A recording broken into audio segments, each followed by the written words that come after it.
Selamat sore. Perkenalkan, nama saya Ariana Solehatul Imro. Saya dari Badan Narkotika Nasional Kabupaten Pasuruan. Di sini saya akan memandu jalannya acara dalam acara diseminasi virtual menuju Desa Bersinar yang kali ini difokuskan kepada warga masyarakat di Desa Rangge, Kecamatan Gondang Wetan. Sebelumnya, saya ucapkan terima kasih kepada warga Desa Rangge, terutama kepada kepala desa dan segenap aspek-aspek dari warga Desa Rangge yang telah bersedia untuk ikut dan berpartisipasi dalam dialog pada sore hari ini. Di sini juga telah hadir narasumber kita, yaitu Bapak Erlang Dwi Permata SE, selaku Kepala Badan Narkotika Nasional Kabupaten Pasuruan. Dan juga ada Bapak Kurniadi SEMM, selaku Kasubag Umum Badan Narkotika Nasional Kabupaten Pasuruan. Selamat sore Bapak. Selamat sore. Assalamualaikum warahmatullahi wabarakatuh. Waalaikumsalam warahmatullahi wabarakatuh. Ya, terima kasih Bapak-bapak dan Ibu-ibu, kepala desa Rangge, pemuka agama, tokoh masyarakat, Bapak Kasun, dan ibu-ibu sekalian yang berkenan kita melakukan virtual. Jadi untuk kami melakukan virtual ini kepada desa baru pertama kali, yaitu di Desa Rangge, yang nantinya akan kami lakukan secara virtual berkaitan dengan COVID ini. Kita tidak bisa untuk melakukan kegiatan bertemu dengan Bapak dan Ibu, tetapi kami tetap mengupayakan memberikan informasi, sehingga nanti kita akan memberikan informasi tentang apa-apa yang harus kita ketahui tentang bahaya narkotika. Itu Mbak Ariana. Siap, terima kasih. Mungkin di antara Bapak dan Ibu semua, kita juga masih kurang memahami gitu ya Pak. Sebenarnya BN itu apa sih? Narkotika, lalu sabu, ganja, sebenarnya hal-hal itu tuh apa gitu. Dan sewajarnya memang kita harus tahu dan paham apakah narkotika itu, apakah sabu, apakah ganja, dan yang lain-lainnya. Dan kenapa sih narkotika itu dilarang peredarannya dan penyalahgunaannya di Indonesia. Jadi sebelum itu, tentu kita harus memahami hal-hal yang mendasar mengenai narkotika. Jadi selamat sore Bapak G, sehat ya Pak G? Alhamdulillah. Jadi gini Mbak Ariana, memang benar. Jadi bapak-bapak dan ibu sekalian, kita itu apabila tidak mengerti, pastinya kita tidak akan bisa mengetahui dan paham. Ya Mas, itu Mas, semua di sini. Catatannya semuanya ada nama anu. Jadi Bapak dan Ibu sekalian, narkotika itu yang dilarang adalah penyalahgunaannya. Jadi narkotika itu yang dilarang adalah penyalahgunaannya. Narkotika sendiri adalah zat atau obat. Ya, zat. Narkotika itu zat atau obat yang berasal dari tanaman, Pak. Ada narkotika berasal dari tanaman, ada narkotika yang berasal dari sintetis maupun yang semi sintetis. Narkotika itu sendiri dapat menghilangkan kesadaran, mengurangi rasa sakit, sampai dengan menimbulkan ketergantungan. Bapak dan Ibu sekalian, narkotika itu dibutuhkan oleh tubuh pada saat-saat tertentu, tetapi penyalahgunaannya yang dilarang. Contoh, Bapak dan Ibu sekalian, pasti ada dari ibu-ibu yang pernah melahirkan dengan sesar, atau bapaknya pada saat putranya sunat itu mempergunakan narkotika untuk dilakukan pembiusan, dan itu dilaksanakan atau dilakukan oleh ahlinya. Tetapi narkotika itu sendiri terbagi menjadi beberapa golongan, yaitu narkotika golongan 1, golongan 2, dan golongan 3. Narkotika golongan 1 hanya dipergunakan untuk ilmu pengetahuan, untuk riset. Narkotika golongan 2 dipergunakan untuk obat, dan golongan 3 untuk obat. Sedangkan yang peredarannya saat ini, penyalahgunaannya, yaitu banyak sekali yang menggunakan narkotika golongan 1, baik tanaman, sintetis maupun semi sintetis. Dan itu harus kita waspadai Mbak Ariana. Ya, saya rasa dengan ini warga harus tahu bahwa narkotika itu menimbulkan ketergantungan, merusak saraf, membuat seseorang kecanduan dan memakai, yang nantinya bisa menimbulkan kerusakan-kerusakan pada otot, saraf dan jaringan tubuh. Karena itulah kita memberitahukan kepada Bapak dan Ibu sekalian. Itu Mbak Riana. Lalu itu sekilas ya Bapak Ibu tentang narkotika, tentang efeknya. Namun kalau misalnya dijabarkan itu bisa mungkin sehari semalam ya Bapak Ibu. Jadi sebelumnya kita juga penasaran nih, sebenarnya BNN itu apa sih Pak? Selama ini kan kita selalu mendengar di berita, di televisi, BNN. Nah, sebenarnya BNN itu apa sih Pak? Ya, jadi begini, BNN itu adalah Badan Narkotika Nasional, adalah lembaga yang dibentuk oleh pemerintah, lembaga non kementerian. Jadi yang bertanggung jawab langsung kepada Bapak Presiden. Jadi BNN sendiri adalah lembaga non kementerian yang bertanggung jawab langsung kepada Presiden. Jadi BNN tidak bertanggung jawab kepada Pak Bupati, tidak bertanggung jawab kepada Pak Gubernur, tidak bertanggung jawab kepada Menteri, tetapi langsung kepada Bapak Presiden, di mana BNN ini mendata, melakukan penyuluhan, melakukan penangkapan, melakukan rehabilitasi terhadap masyarakat Indonesia. Dengan demikian masyarakat yang tidak tahu atau yang ragu dan sebagainya terhadap putra putrinya tidak usah ragu, karena BNN sendiri mempunyai seksi rehabilitasi. Itu yang tidak dimiliki oleh lembaga lain seperti Polri, tidak ada dia rehabilitasinya, yang ada di BNN. Sehingga Bapak dan Ibu sekalian, apabila nanti ada keluarganya yang mungkin Bapak dan Ibu ragu apakah ini kena apa enggak, datang ke BNN, tidak akan ditahan. Gitu. Terima kasih Bapak atas penjelasannya. Lalu kita kan sering mendengar nih Pak, tingkat prevalensinya kalau misalnya pengguna itu kan pasti setiap tahun itu naik terus. Nah, sebenarnya penyebab atau misalnya alasan-alasan apa sih khususnya di Indonesia, kenapa sih orang-orang itu melakukan penyalahgunaan narkoba? Ya, Bapak dan Ibu yang ada di Desa Rangge, narkoba ini tidak hanya di Indonesia, tetapi yang kita sangat prihatin, negara kita ini termasuk negara pengkonsumsi narkotika penyalahguna nomor 1 di Asia. Jadi saya sampaikan, dari data riset, negara kita ini nomor 1 di Asia. Apabila negara kita nomor 1, bagaimana masa depan bangsa ini ke depan? Apabila kita nggak mulai sekarang melakukan pencegahan sejak dini. Mengapa orang menggunakan narkoba? Ini pertanyaan yang menarik, Mbak Ariana. Yang utama, pertama kali masyarakat kita tidak tahu apa dampak dan efek negatif dari narkotika. Positifnya tidak ada sama sekali, kecuali untuk riset dan pengobatan. Penyalahgunaan tanpa didampingi oleh ahlinya atau dokter akan sangat berbahaya. Saya sampaikan di sini ya, narkotika itu biasa dipergunakan karena tidak tahunya efek dan dampak. 2, ketidakpedulian keluarga terhadap putra putrinya, terhadap saudaranya. Ketidakpedulian kita terhadap lingkungan kita. Apakah anak tetangga kita itu ada perubahan perilaku? Apakah ada perubahan perilaku terhadap tetangga-tetangga dekat kita? Selanjutnya, anak-anak ini salah pergaulan.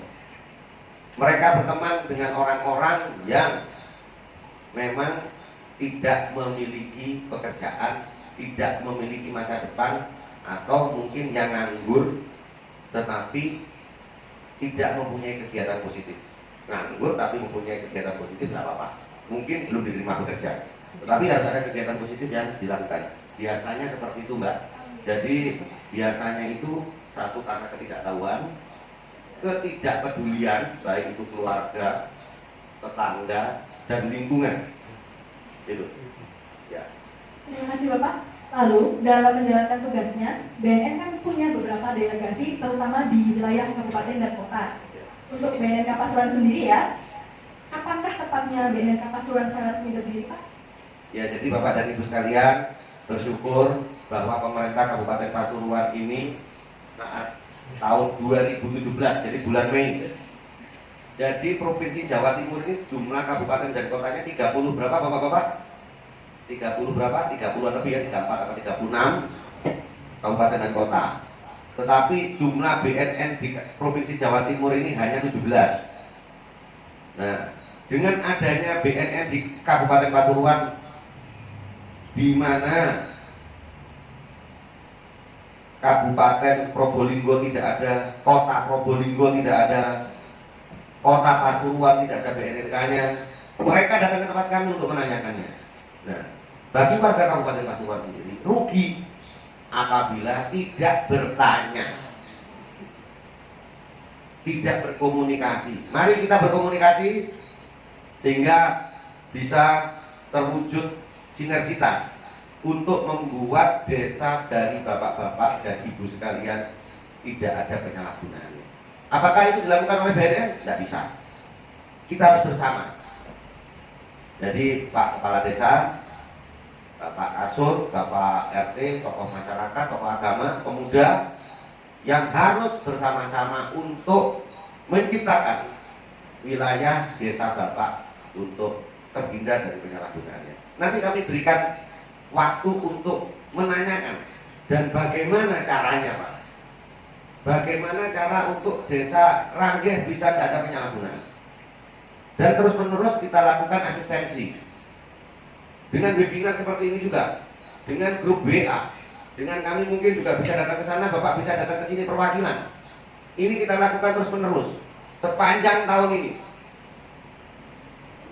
Yang mana nantinya Desa Ranggeh menjadi pilot project bersama 3 desa lainnya di Kabupaten Pasuruan untuk membuat desa bersinar.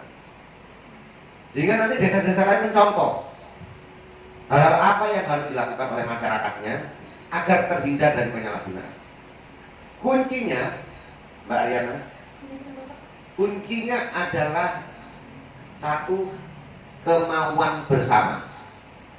Pak Kepala Desa menginginkan Desa Ranggeh bebas dari narkoba sendirian tanpa didukung dari Bapak dan Ibu, nggak bisa.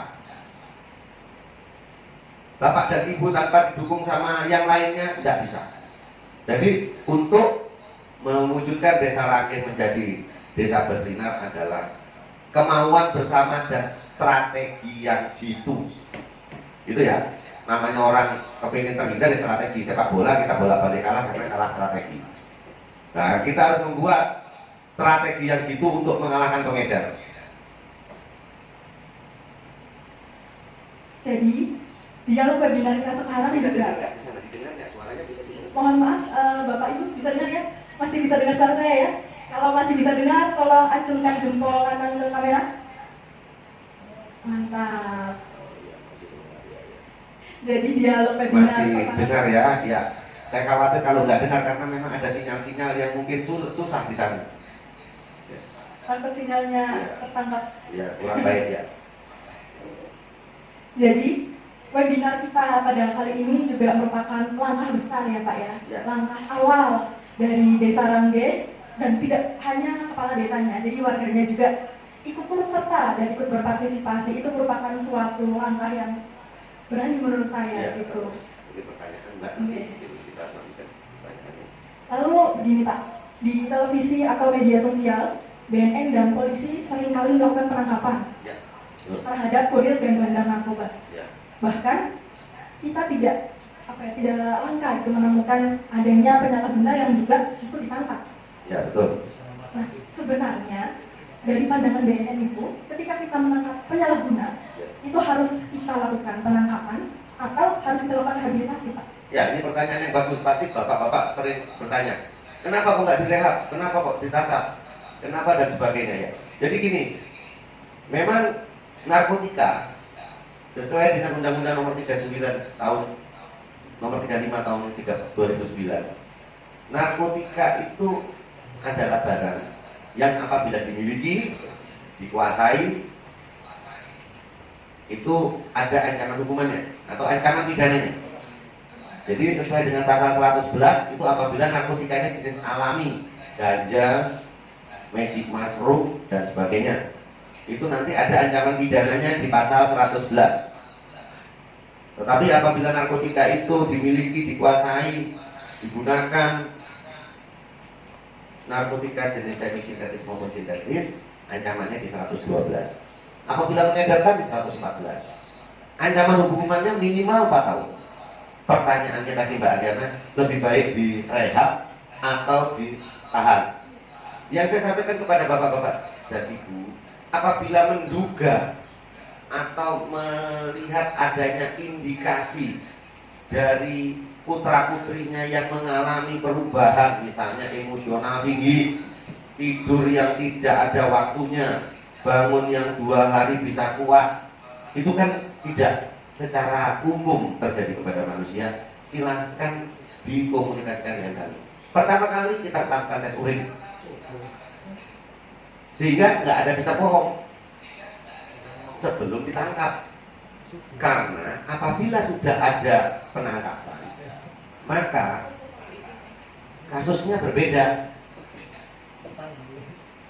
Apabila diketemukan barang bukti penggunaan atau penyalahgunaannya, maka baik BNN maupun Polri harus melakukan menempuh jalur hukum. Meskipun kami berkeinginan untuk rehabilitasi. Jadi sebaiknya Bapak dan Ibu tidak usah khawatir. Apabila ada indikasi putra-putrinya itu sebagai, mungkin sebagai tidak tahu, tetapi ada perubahan dari karakter putra-putri Bapak Ibu, atau uang di tempat Bapak Ibu sering hilang indikasinya, handphone sering hilang, laptop sering hilang, itu bukan tuyul. Bapak dan Ibu harus waspada. Sekiranya di lingkungan Bapak dan Ibu mungkin ada penyalahguna, karena mereka yang sudah menyalahgunakan narkotika itu ada perubahannya, yaitu mereka tidak sadar melakukan sesuatu. Jadi mencurinya itu nggak sadar. Jadi dia nggak sadar dia mencuri, yang ngambil aja. Itu memang adanya perubahan perilaku akibat dari penggunaan narkoba. Gitu kan. Wah, kalau misalnya saya dengar sendiri tuh efek dan dampaknya itu cukup besar nih Pak. Ya, jadi gini, ada efek yang namanya halusinasi. Halusinasi itu Pak, dia seolah-olah merasakan seperti yang tidak umum. Contoh, Bapak dan Ibu pasti sering melihat di televisi maupun medsos ada orang loncat dari hotel atau apartemen. Ya, dia berhalusinasi di bawahnya ini kolam renang. Jadi dia bukan bunuh diri, dia berhalusinasi. Dia berhalusinasi, dia bisa terbang. Ternyata waktu dia loncat mati. Yang kedua, dia berhalusinasi mendengar sesuatu, atau dia ketakutan adanya orang yang akan menyerang dia, ketakutan terhadap banyak hal. Jadi yang pertama halusinasi, yang kedua depresan. Depresan itu adalah mengurangi fungsi saraf. Jadi berkurang fungsi saraf pendengarannya, berkurang fungsi saraf untuk penginderaan berkurang. Itu efek yang ditimbulkan depresan. Ada lagi yaitu menstimulasi saraf untuk bekerja lebih cepat. Jantung dipompa untuk mengedarkan darah lebih cepat, sehingga bisa saraf-saraf yang ada di dalam tubuh kita kemungkinan bisa pecah. Jadi Bapak dan Ibu, Mbak, gitu. Mengapa BNN demikian getol untuk mengingatkan seluruhnya untuk jangan menggunakan? Karena narkotika itu jalannya cuma 5. 1, ditangkap. 2, mati karena menggunakan, habis itu tidak kuat saraf-saraf organ-organ tubuh kita. 3, gila. Keempat adalah hancurnya keluarga, uang habis, semua habis, dijual, semua itu. Yang biasanya malas ini yang ke rehab ini, tidak mau berangkat ke BNN untuk direhab, mikirnya kepingin ditangkap. Nah, jadi karena kepingin maki terus, nggak bisa berhenti ditangkap. Jangan Pak, itu tidak enak. Lalu setelah mendengar efek-efeknya nih Pak, dampaknya, kira-kira Bapak bisa memberikan kita sedikit tips atau cara sih bagaimana pencegahan yang dapat kita lakukan, terutama dimulai dari diri kita sendiri agar terhindar dari penyalahgunaan narkotika. Ya, tes. Ya, jadi ya, Bapak dan Ibu sekalian, harapan saya, ya ini ya. Jadi begini, yang pertama untuk tipsnya, yaitu yang tadi saya sampaikan. Kita yang pertama itu tidak kenal maka tak sayang. Kita harus kenal apa itu narkotika, sehingga kita tahu bahayanya, sehingga kita tidak mau mendekat. Contoh saja, bapak dan ibu pasti tidak mau makan babi karena haram. Nah, itu pengetahuan itu sudah ada. Pengetahuan narkotika ini apa harus kita ketahui. Karena narkotika tidak ada sama sekali efek positifnya, tidak ada.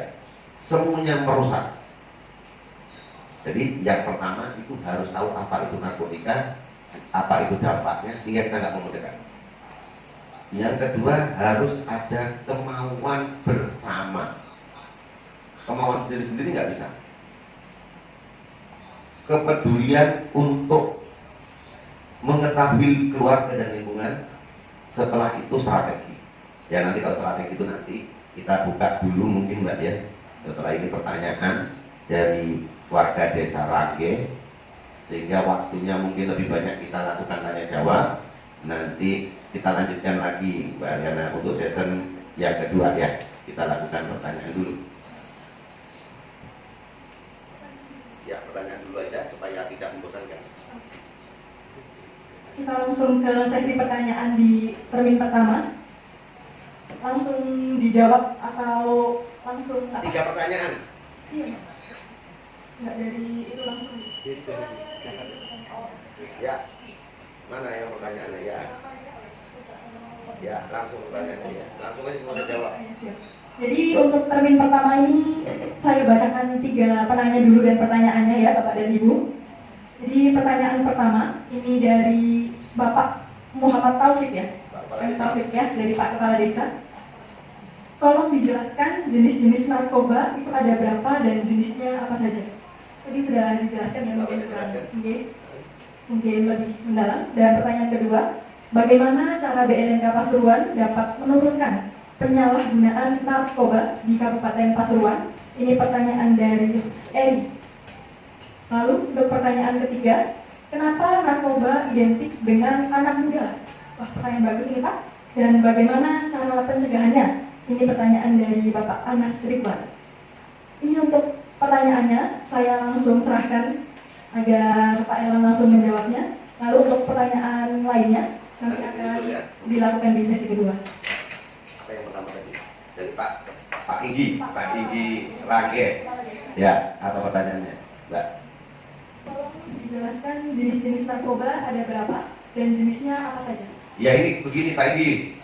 Narkotika atau narkoba ini jenisnya ratusan. Tetapi yang familiar beredar di Indonesia, di Pasuruan, itu mungkin tidak banyak. Yaitu sabu,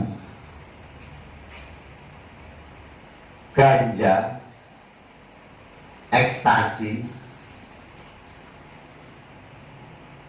Ada kita temukan sedikit heroin.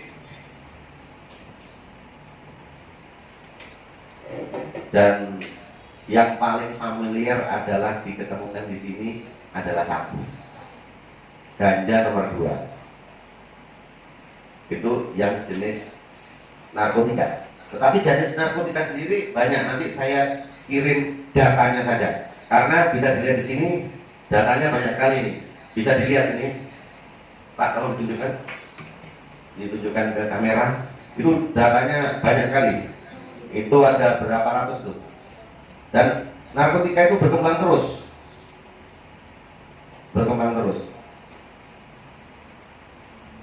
Pak Pur mungkin tunjukkannya ke sana ya. Itu di kameranya di sana.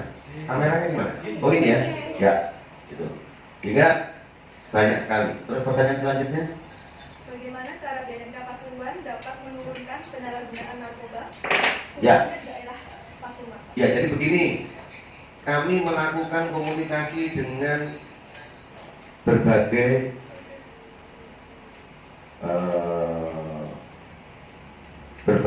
lembaga. Kami juga sudah melakukan pendidikan buat guru-guru setingkat SMP.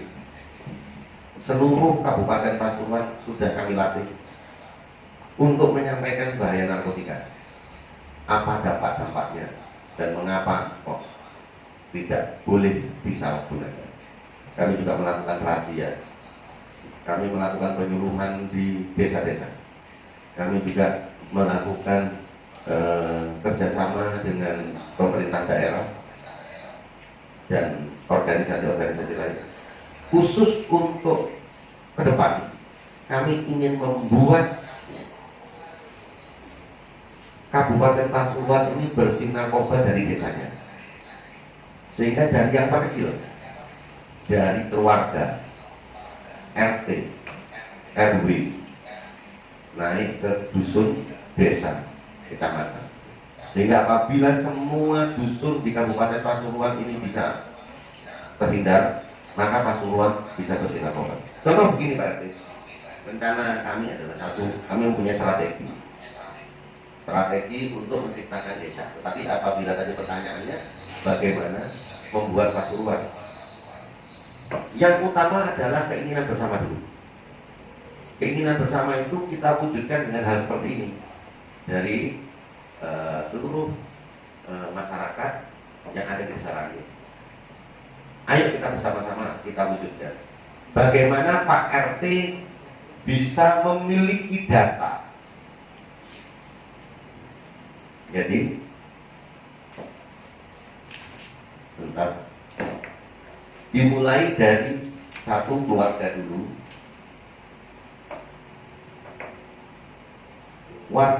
Kewajiban warga itu memperhatikan perubahan tingkah laku di dalam keluarganya. Jadi bapak dan ibu memperhatikan perubahan atau adanya perubahan tingkah laku. Kalau ibu memperhatikan bapak dan anak-anaknya, kalau bapak memperhatikan ibu dan anak-anaknya, ada gak perubahan tingkah laku? Misalnya tadinya rajin jadi malas, yang tadinya nilainya bagus jadi turun. Nah itu segera dikomunikasikan dengan putra putrinya.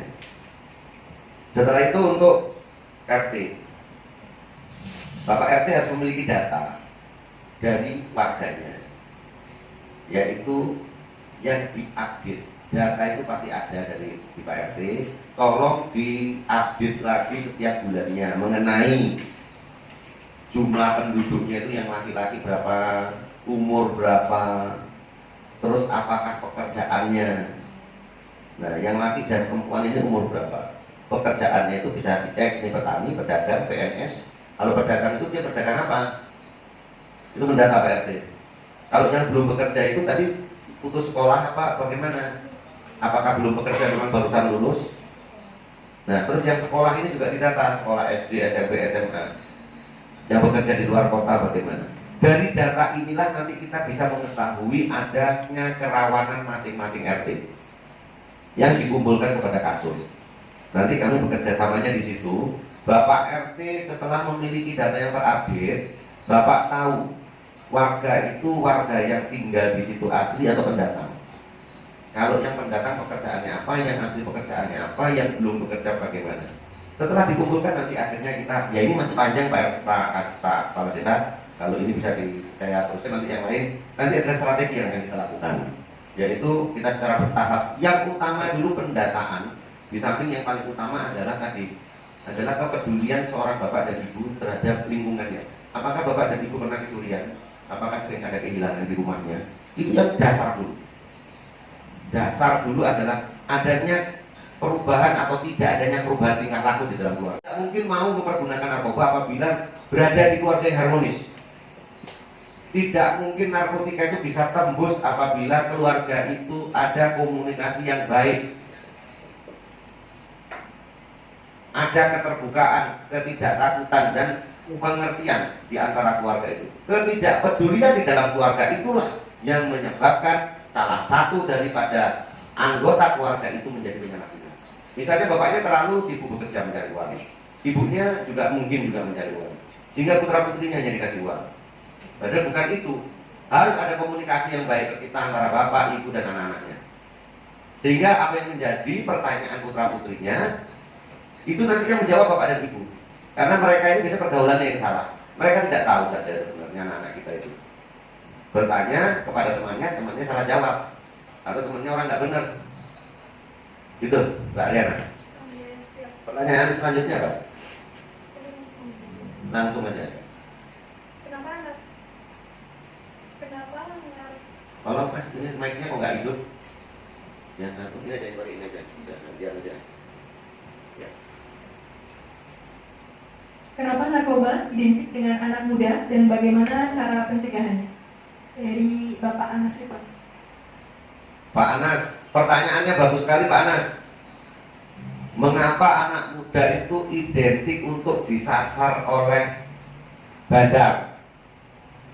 Jadi saya jawab Pak Anas, satu anak muda itu mempunyai umur yang masih panjang, relatif lebih panjang daripada yang tua meskipun umur itu tidak tentu. Tetapi seorang pedagang pedagang atau pengedar narkotika itu menyasar anak muda itu berkaitan dengan narkotika ini. Dia itu keinginan untuk memakainya terus menerus. Sehingga kalau disasar yang muda itu nanti matinya masih lama dibanding dipakaikan atau yang disasar orang tua. Kalau orang tua mungkin yang disasar yang sudah tua-tua ini mungkin tidak atau lebih sulit disasar karena banyak untuk melakukan sudah kegiatan-kegiatan yang mengarah kepada keagamaan. Sedangkan yang anak-anak ini masih berada di luar, perlu perhatian kita sehingga lebih mudah disasar karena juga pengalamannya kurang. Itu mengapa kok anak muda yang disasar oleh para bandar? Karena mereka yang masih muda itu keinginan tawannya tinggi. Untuk itulah makanya keluarga harus menjawab untuk itu. Tadi pertanyaannya Pak Kepala Desa juga apa-apa saja, banyak hal. Kami juga sudah melakukan komunikasi dengan beberapa dinas terkait, yaitu dinas pendidikan, dinas kominfo. Kami juga berkomunikasi dengan lembaga-lembaga pondok-pondok juga. Untuk kami berikan sosialisasi tentang bahaya-bahaya, termasuk juga mendidik, termasuk juga kami melakukan tes urin. Tahun ini kami akan melakukan tes urin untuk 1.000 siswa se-Kabupaten Pasuruan. Kami akan melakukan sampling bagaimana penyalahgunaan narkotika di 1.000 siswa tingkat SLTP maupun SLTA. Yang kami harapkan Bapak dan Ibu apabila nanti ada informasi dari sekolahnya terkait dengan memberikan urin untuk disampling, tolong dijaga. Putra putrinya nanti yang nganter urinnya itu Bapak dan Ibu sekalian ke sekolah. Tolong urinnya dipastikan adalah urin putra putrinya. Karena nanti akan kami ambil random, kami sampling urin tingkat SLTA, SMA itu ada SMK, SMA yang saat ini masih negeri dulu. Nah, harapan kami partisipasi dari Bapak dan Ibu nantinya itu nanti apabila mendapatkan informasi dari sekolah berkaitan dengan urin yang mau dites, tolong dipastikan urin yang dibawa adalah urin dari putra putrinya, karena yang menyerahkan sekolah adalah bapaknya, ibunya, bukan anaknya. Jadi nanti urin itu diserahkan ke sekolah, kita random, kita cek, dan tidak usah khawatir, tidak akan ditahan, tapi dikomunikasikan bersama orang tua untuk kita lakukan rehabilitasi. Anak yang sebagai penyalahguna jangan disingkirkan, tapi harus kita rangkul. Kita rangkul dia untuk tidak menyalahgunakan, bukan dipinggirkan, bukan disingkirkan, tapi kita rangkul karena dia adalah masa depan kita. Pertanyaan lain? Terima kasih Bapak. Jadi mendengar banyak sekali antusiasme pertanyaan dari warga desa Rangge. Saya juga baca-baca ini Pak. Ya, kurang lebih ini pertanyaannya saya rangkum saja Ya, jadi pertanyaan sama, saya. ya, betul. Yang mewakili. Ya. Intinya ini warga desa Rangge sebagai warga dari program Desa Bersinar Arahan BNK Pasuruan nih Pak. Ya. Tentu saja kita harus memahami dan mengerti mengenai hal-hal yang harus dilakukan jika menemukan adanya dugaan penyalahguna atau peredaran gelap narkotika di lingkungan kita. Lalu, hal-hal apa saja yang harus dilakukan dan dengan siapa saja kita harus berkoordinasi mengenai hal ini. Terima kasih. Ya, memang itu nantinya yang kita bangun, Pak. Jadi pertanyaan ini bagus sekali dari rangkaian pertanyaan. Kita akan membangun strategi untuk melakukan itu.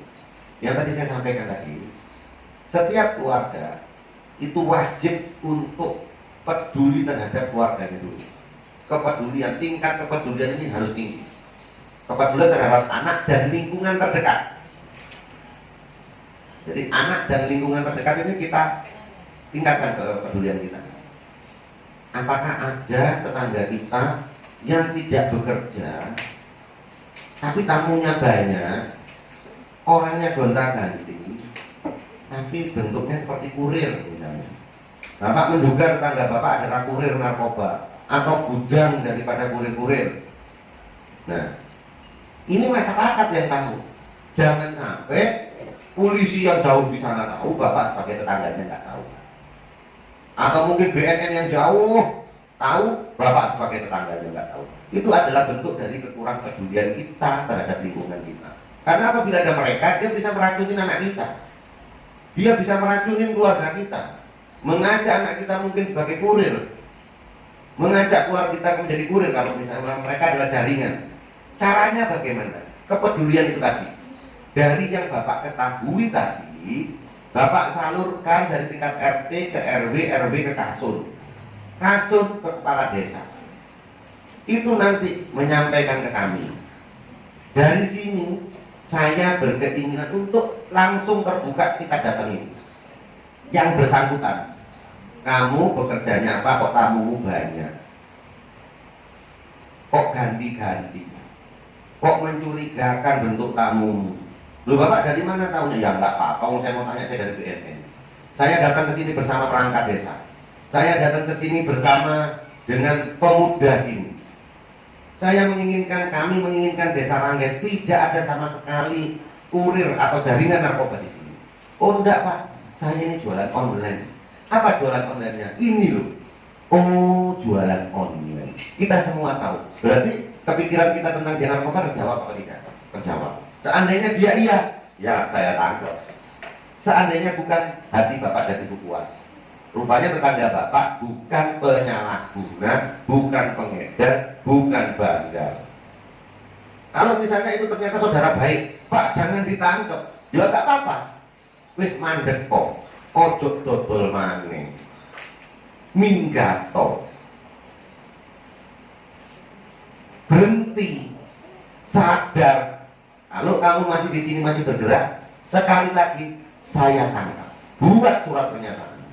Jenengan sebagai tetangganya juga enak, sudah mengingatkan. Sehingga kalau masih dia berbuat seperti itu bukan salahnya dengan itu ya. Ya.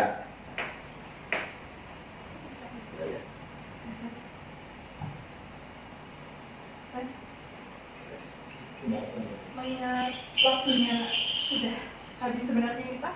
Nambah lagi mas sedikit ya. Ini untuk termin terakhir, dipersilahkan jika masih ada pertanyaan lainnya, kita buka lagi termin kedua untuk 3 penanya. Ya boleh.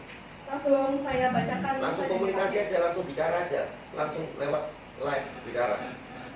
Dari pertanyaan pertama ini dari Pancara Hayu, ada beberapa kasus di usia anak SD, misalnya menghirup Lemfox, istilahnya yang lagi rame itu lem. Apa itu juga termasuk jenis narkoba? Ya. Karena anak usai menghirup dia pusing. Apa penjelasan kita pada anak-anak yang notabene masih belum paham kalau itu berbahaya? Terima kasih. Lalu pertanyaan kedua ini Pak. Ya lanjutkan. Dari Bapak Hasan Mistari.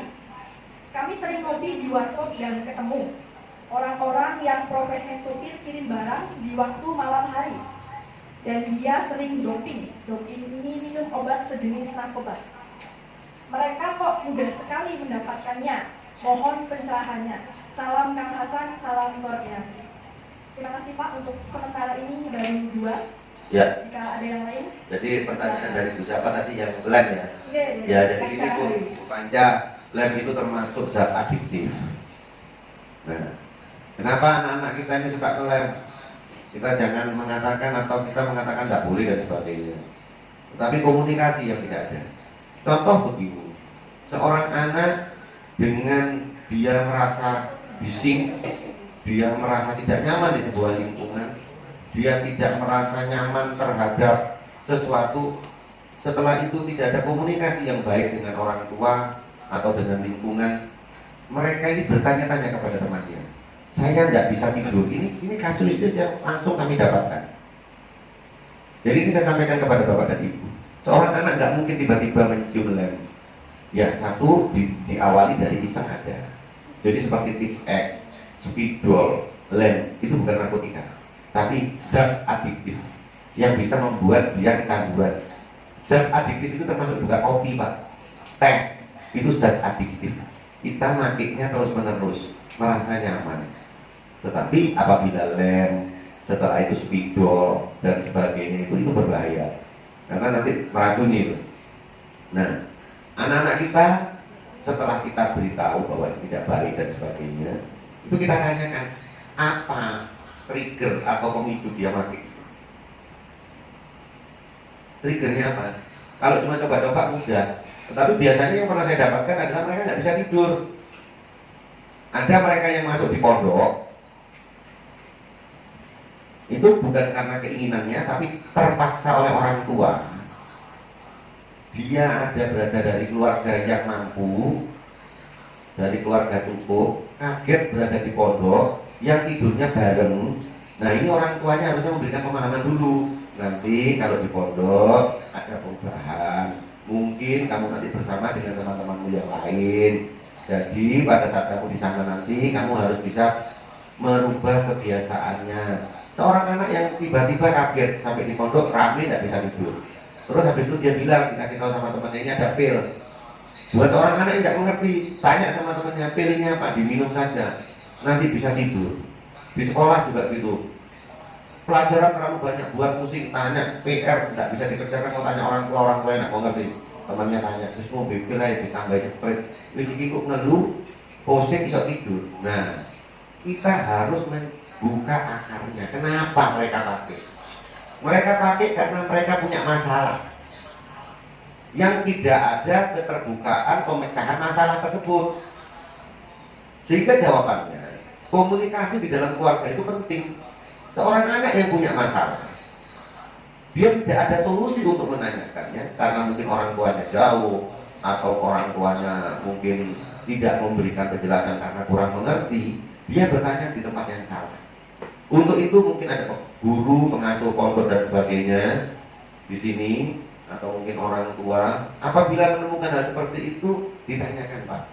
Ini ada fenomena beberapa 30 anak datang ke tempat kami dari sebuah institusi sekolah yang putri, ternyata semua mati obat.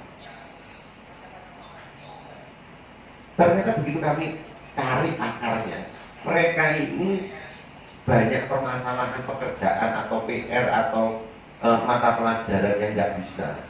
Setelah itu nggak bisa cari pemecahannya, ngomong-ngomong sama temennya supaya bisa tidur, minum pil. Tujuannya kepingin tidur, pusing urusan sekolah yang terlalu berat. Nah untuk itu apabila putra putrinya ada kesulitan, harapan kami bapak dan ibu membantunya. Sehingga itu merupakan solusi sehingga si anak tidak bertanya kepada orang lain yang jawabannya malah nggak benar. Gitu ya, Mbak. Pertanyaan lainnya apa tadi?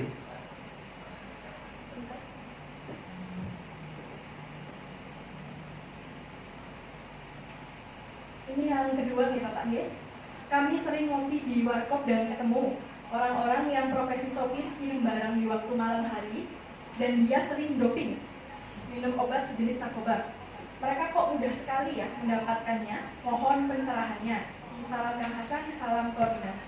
Kang Hasan, yang dimaksud minum doping itu apa Kang Hasan? Tolong lebih spesifik, langsung angkat tangan dan bicara. Karena jenisnya yang dipergunakan oleh sopir itu bukan seperti itu, pengetahuan kami. Tapi yang dimaksud Kang Hasan seperti apa? Diminum itu bagaimana? Kang Hasan yang mana di gambar kok nggak ada ya? Tolong angkat tangan Kang Hasan. Ya, Kang Hasan, ya, assalamualaikum.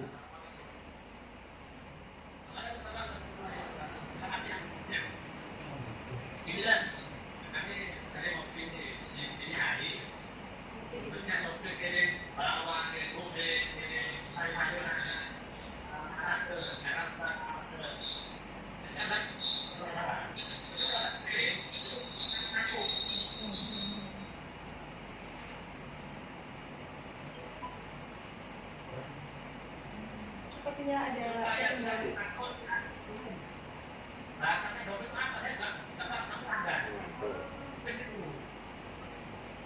Ya, ya Kang Hasan. Kang Hasan ini agak malu-malu nyampaikannya. Terbuka aja di sini, karena kan di sini kita mencari solusi. Saya lihat Kang Hasan ini tahu tapi malu-malu nyampaikannya.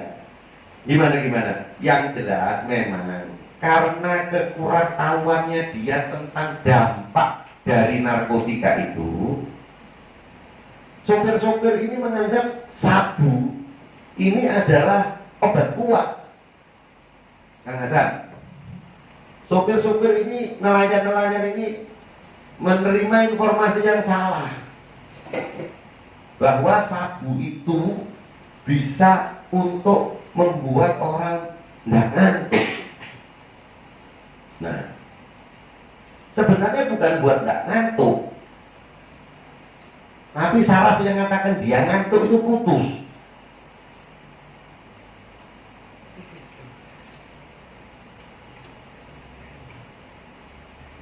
Sehingga mereka menggunakan itu. Jadi denyut nadi jantung itu dipompa terus.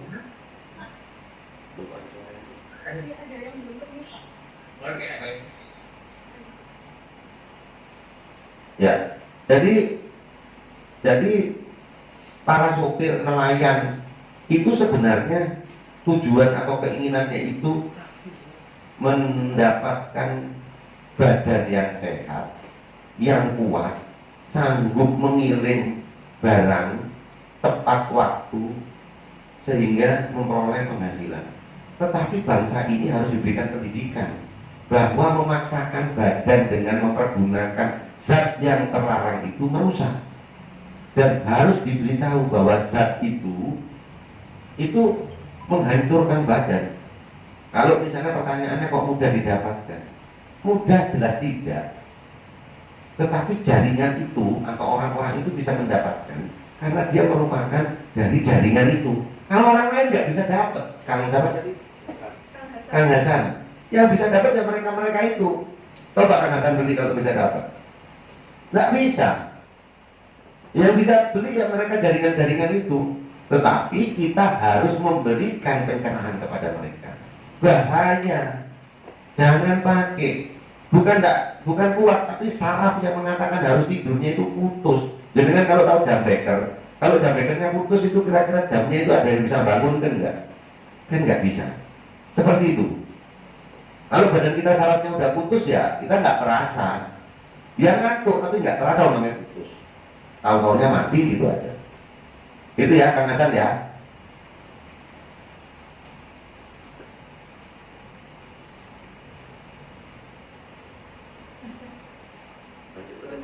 Satu pertanyaan terakhir nih Pak Nggih. Oh ada lagi. Ya apa?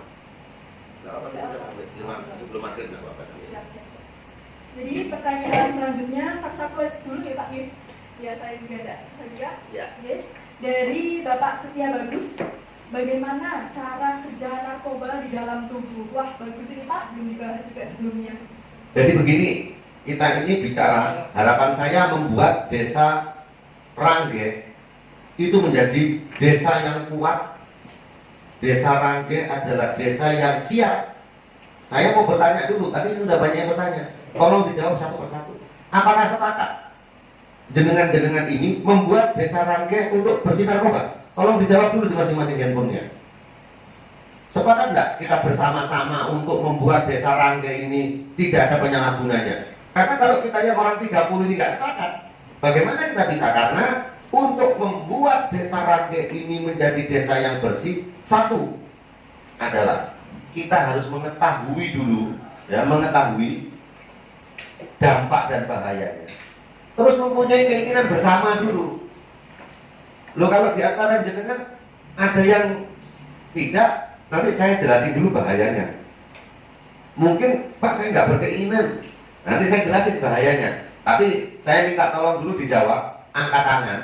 Apakah jenengan sepakat? Kalau yang angkat tangan berarti sepakat. Apakah jenengan sepakat? Setelah itu diketik juga di dalam itu. Ya itu saya satu ya sudah sepakat. Yang lainnya sepakat nggak membuat desa Rangge ini bersih narkoba? Masih satu yang angkat tangan, yang lainnya belum terlihat. Mungkin kalau Diketik aja, diketik. angkat tangan silahkan diketik. Diketik. Atau Ya, 2, ke depan kamera. 3, ya. tangannya. Tangannya belum tampak di depan kamera. Dari sini. Ya, kami harapkan diketik. Tolong diketik kami nama jabatan mungkin di desa siap membuat dusun Rangge, karena membuat desa Rangge menjadi bersih narkoba itu untuk keluarga jenengan semua, keturunan jenengan semua. Hancur narkoba itu apabila ada di desa Bapak. Bahkan Bapak saya sampaikan kepada Bapak, ke depan sebenarnya kami sudah bersepakat dengan Kementerian Agama bahwa setiap calon pengantin yang akan menikah wajib tes urin.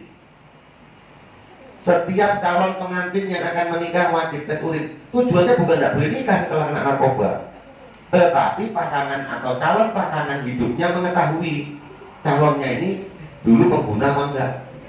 Kalau ternyata jenengan punya anak putri sudah dijaga bertahun-tahun mulai bayi sampai dewasa, ternyata calonnya itu adalah penyalahguna, apa jenengan mau sebagai orang tua?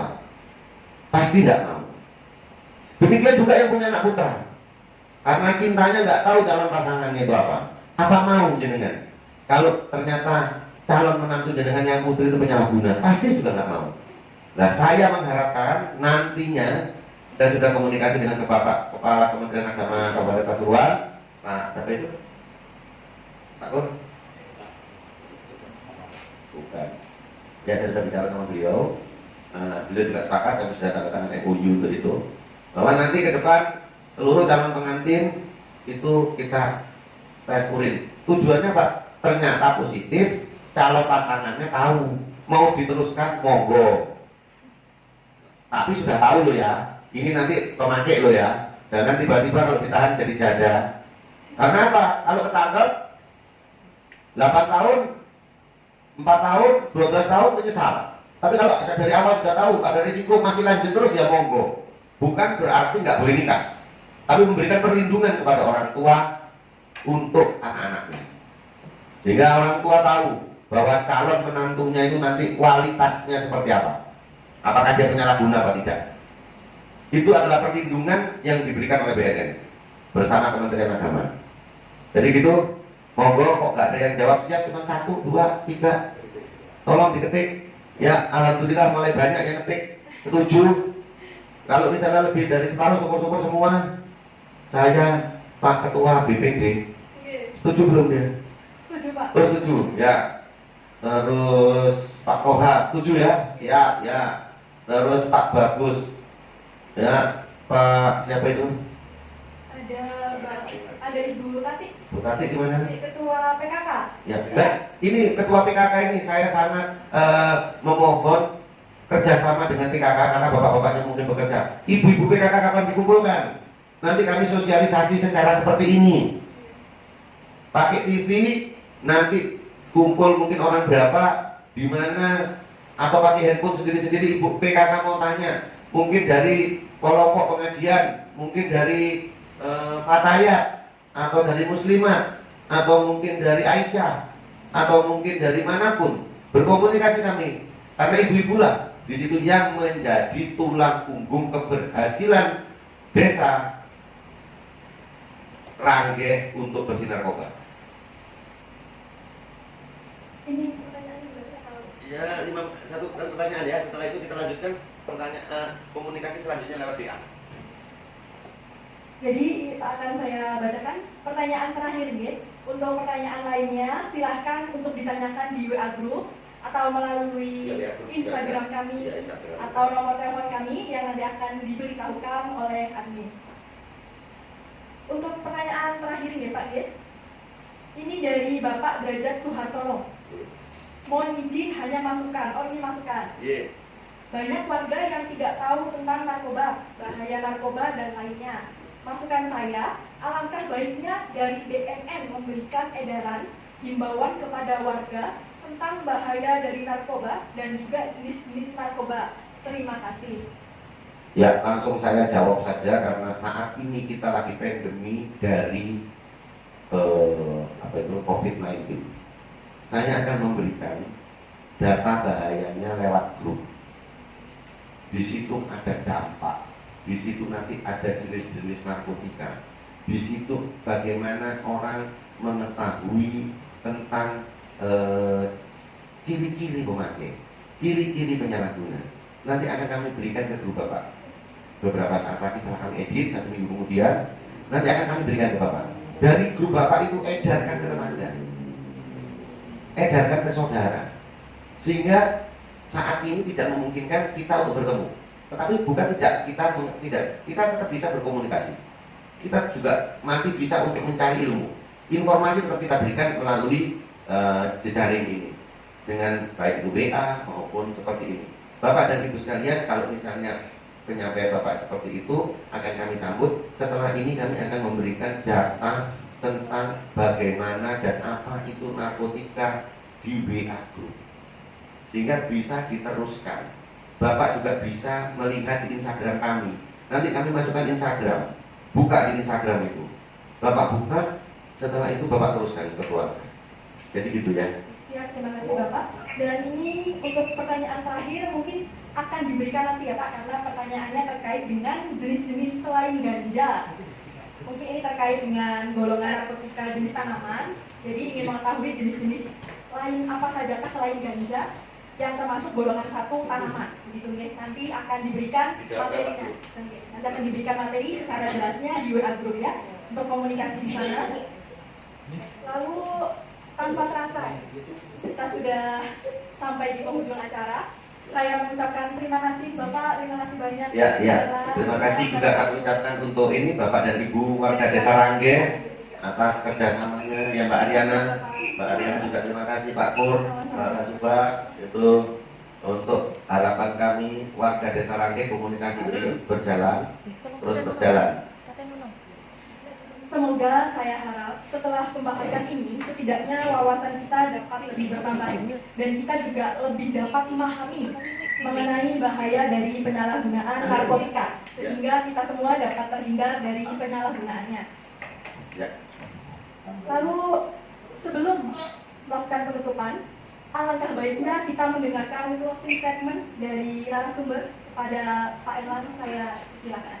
Ya, Bapak dan Ibu sekalian, sebelum menutup mengakhiri acara, saya menginginkan untuk closing statement ini, Bapak dan Ibu mempunyai kepedulian yang tinggi atau meningkatkan kepedulian untuk keluarga dan lingkungan terdekat.